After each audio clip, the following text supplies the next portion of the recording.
Viewers, நம்ம இப்போ பருப்பு உருண்டை குழம்பு வைக்க போகிறேங்க. அதுக்கு கொஞ்சம் குக்கிங் ஆயில் போட்டுட்டு இதையும் நல்லெண்ணெய் சேர்த்துக்கோங்க.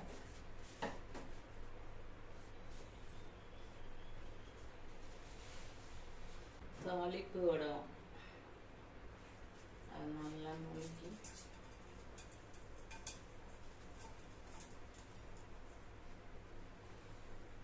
விட்டுக்கோங்க. அதுக்கப்புறம் கருவேப்பிலை,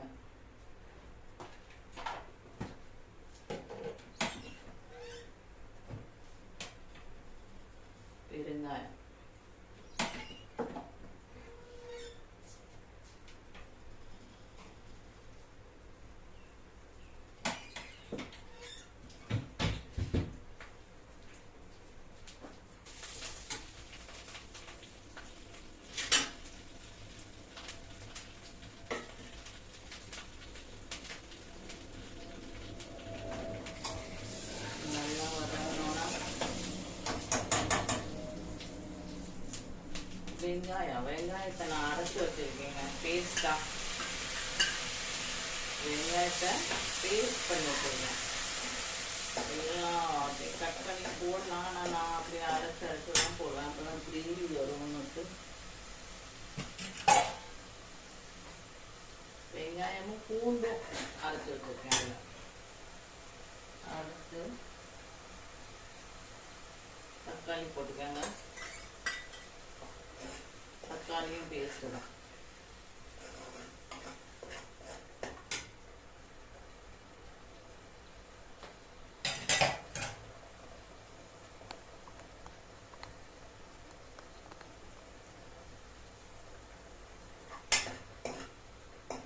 இது வதங்கட்டும்.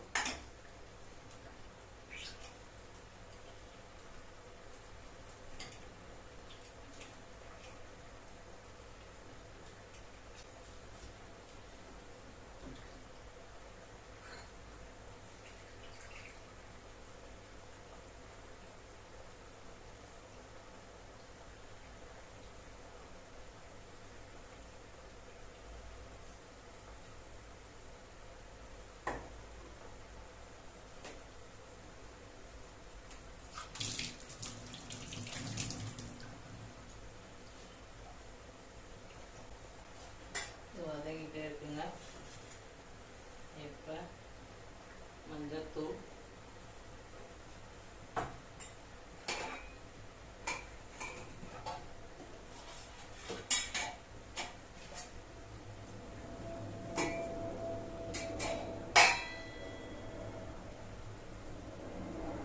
தனி மிளகாய் பொடி, அதே மாதிரி மல்லிப்பொடி,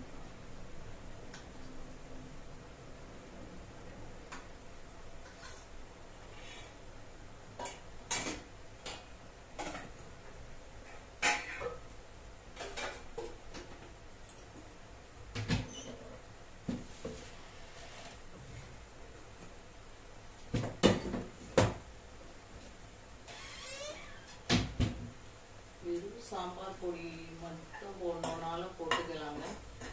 கொஞ்சம் மிளகாப்பொடி போட்டிங்கன்னா அந்த குழம்பு இன்னும் கொஞ்சம் நல்லா காரசாரமாக கிடைக்கும். மிளகாப்பொடி 2 தனி சாம்பார் பொடிங்க. சாம்பாருக்கு குழம்புக்கு நான் அரைச்சி வச்சுருக்கோம்ல அந்த பொடி ஒரு 2 ஸ்பூன் போட்டுக்கணும். ஏன்னா குழம்பு நான் கொஞ்சம் நிறைய தான் போட்டுருக்கேன்.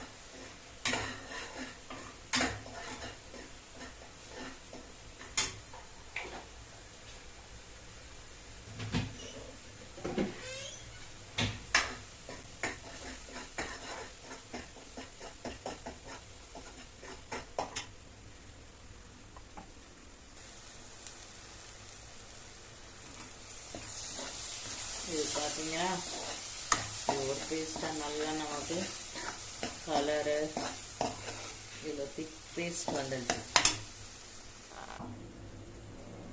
புளி ஒரு எலுமிச்சம்பழம் அளவு எடுத்து கரைச்சி வச்சுருக்கீங்க.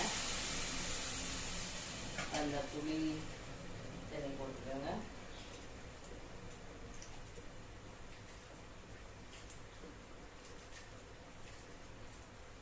இன்னும் கொஞ்சம் கூட போட்டுக்கோங்க.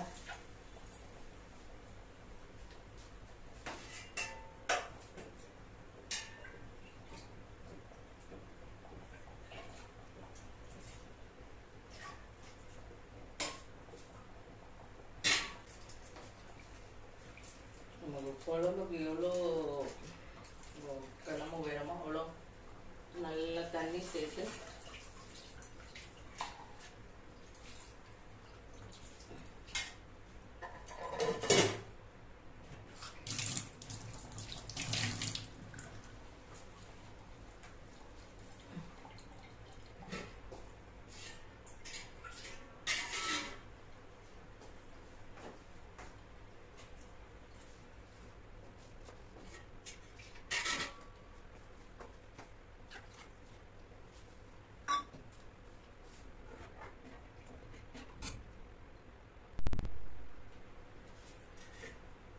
தண்ணி சேர்த்து கொதிக்கட்டுங்க. 5 நிமிஷம். புளி அந்த மசாலா மிளகாப்பொடி மல்லிப்பொடி வாடையெல்லாம் போடணும், வாசம்லாம்.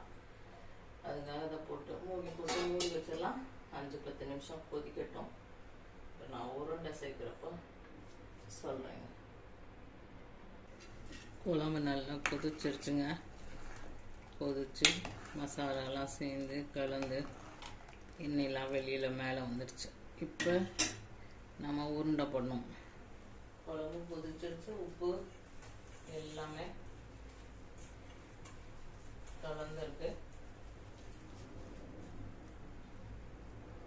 அரைச்ச பேஸ்ட்டு பார்த்தீங்கன்னா இப்படி இருக்கும். இப்படி இருக்கணும். ரொம்ப தண்ணியெல்லாம் இருக்கக்கூடாது. கொஞ்சம் குறைன்னு கோர்ஸாக அரைக்கணுங்க. இதில் நீங்கள் வெங்காயம் போட்டுக்கலாம், கருவேப்பிலை, கொத்தமல்லி இதெல்லாம் போட்டுக்கலாம். இதில் உப்பு பெருங்காயம் எல்லாமே சேர்த்துருக்கு. இப்போ இந்த உருண்டையெல்லாம் நம்ம போட போகிறோம். அடுத்து சிம்மில் வச்சுட்டு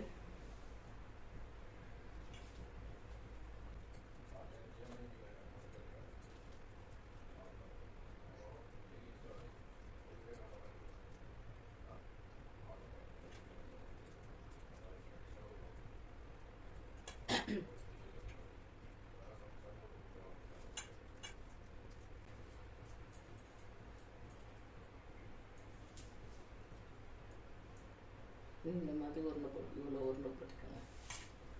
இந்த சைஸில் கொஞ்சம் தள்ளி கொதி வரும் பாருங்களா. இப்போ நமக்கு இடம் எங்கே இருக்குன்னு தெரியும்னா அந்த கொதி வருந்துட்டு இருக்கும், அங்கே போடணும்.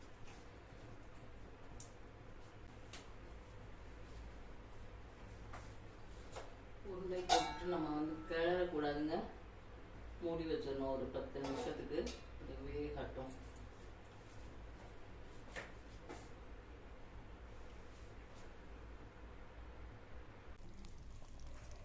ஹலோ வியூவர்ஸ், இங்கே பாருங்கள், நம்ம போட்டிருக்க உருண்டை எல்லாம்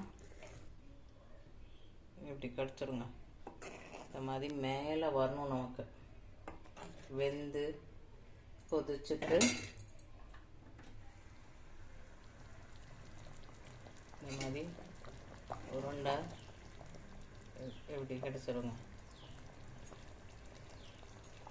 இப்போ நான் என்ன பண்ண போகிறேன்னா,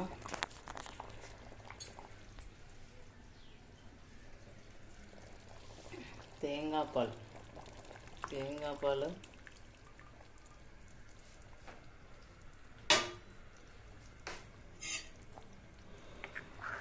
பால் ஊற்றிடுங்க.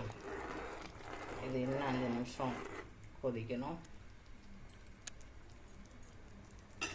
தேங்காய் பால் ஊற்றணும்னு ஆஃப் பண்ணக்கூடாது. ஒரு 2 நிமிஷம் கொதிக்கட்டும். நம்ம அதுக்கப்புறம் திக்கான குழம்பு கடிச்சோம்.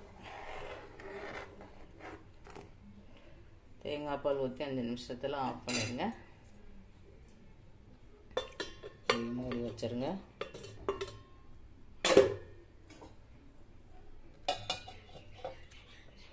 அஞ்சு நிமிஷத்தில் குழம்பு ரெடியாக இருங்க. பாய்.